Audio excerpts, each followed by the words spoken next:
Quel logiciel de montage choisir entre Adobe Premiere Pro et Final Cut Pro 10? Salut à toutes et à tous, c'est Louis de Grain, je suis très content de vous retrouver dans cette nouvelle vidéo.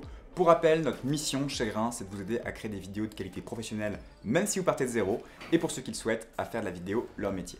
Juste avant d'aborder le sujet du jour, si vous voulez aller plus loin dans votre apprentissage de la vidéo, on a préparé une formation totalement gratuite d'1 heure dans laquelle on vous donne nos meilleurs conseils pour créer des vidéos au rendu professionnel, ainsi que les 6 idées clés qui vous permettront de vivre de la vidéo le plus vite possible. Si ça vous intéresse, le lien est en description de la vidéo. Aujourd'hui, on va donc voir les principales différences qu'il existe entre les deux logiciels de montage les plus connus, d'un côté Adobe Premiere Pro et de l'autre Final Cut Pro 10. Comme on aime bien faire chez Grain, on va faire ça sous forme de match entre plusieurs catégories, le système d'exploitation d'abord, le prix, la vitesse des logiciels, leur utilisation et enfin les plugins et les effets.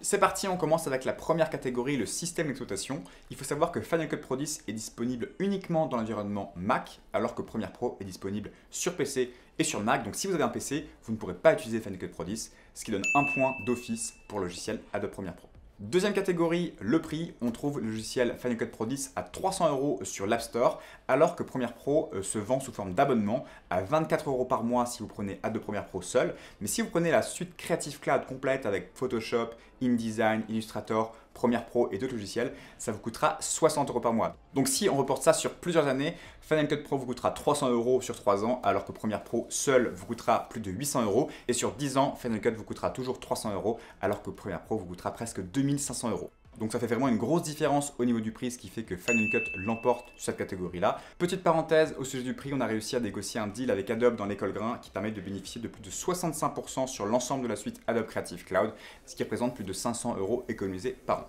Troisième catégorie, la vitesse des logiciels. Il faut savoir que Final Cut est optimisé pour l'environnement Mac, ce qui fait qu'il est beaucoup plus rapide que Premiere Pro pour une configuration égale. On a fait quelques tests sur notre ordinateur et pour vous donner une idée, pour un export de 7 minutes avec quelques effets de la colorimétrie en 4K, l'export a duré 5 minutes 30 sur Final Cut alors qu'il a duré 11 minutes 30 sur Premiere Pro, ce qui est un temps d'export 2 fois supérieur.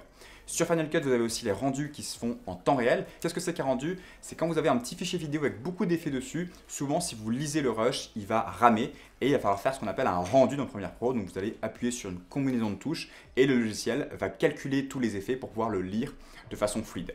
Sur Final Cut Pro, ça n'existe pas, les rendus se font en temps réel, directement en arrière-plan du logiciel. Et enfin, vous avez beaucoup moins de bugs sur Final Cut Pro 10, alors que sur Premiere Pro, comme je vous l'ai dit, il faut une configuration beaucoup plus importante pour que le logiciel tourne bien, notamment au niveau du processeur et de la mémoire vive. Il y a aussi beaucoup de bugs sur Premiere Pro, d'ailleurs j'ai fait une vidéo YouTube dédiée qui vous explique comment faire quand Adobe Premiere Pro bug qui s'affiche juste ici. Et enfin, comme je vous l'ai dit, les exports sont beaucoup plus longs, ce qui fait encore un point de plus pour Final Cut Pro 10 sur la catégorie vitesse. On passe maintenant à la catégorie utilisation du logiciel. Volontairement, je n'ai pas voulu faire une vidéo trop longue, donc je vais vous lister les 3 différences majeures qu'il y a entre Final Cut Pro 10 et Premiere Pro. La première, c'est tout ce qui est organisation. Dans Final Cut Pro 10, vous avez une organisation sous forme de bibliothèque, d'événements, puis de projets. Donc c'est un peu complexe quand on ne connaît pas. Il faut créer des événements dans lesquels on met les rushs. Les séquences, ça ne s'appelle pas une séquence, ça s'appelle un projet. Alors que sur Premiere Pro, c'est beaucoup plus simple. Ça ressemble à un Finder ou un explorateur de fichiers. Vous avez tout simplement des dossiers et des sous-dossiers. Deuxième grosse différence, la timeline. Sur Final Cut Pro 10, vous avez une timeline magnétique, alors que sur Premiere Pro, vous avez une timeline non magnétique ou linéaire, comme on dit. C'est-à-dire que sur Final Cut Pro, quand vous mettez 2 rushs, ils se collent automatiquement. Puis vous avez aussi l'audio qui se colle au rush, c'est un peu spécial. Je vous invite à voir les vidéos que j'ai faites qui s'appellent montage vidéo pas à pas sur Final Cut Pro 10. Vous voyez exactement comment fonctionne cette séquence. Alors que sur Premiere Pro, si vous mettez 2 rushs, ils vont rester séparés.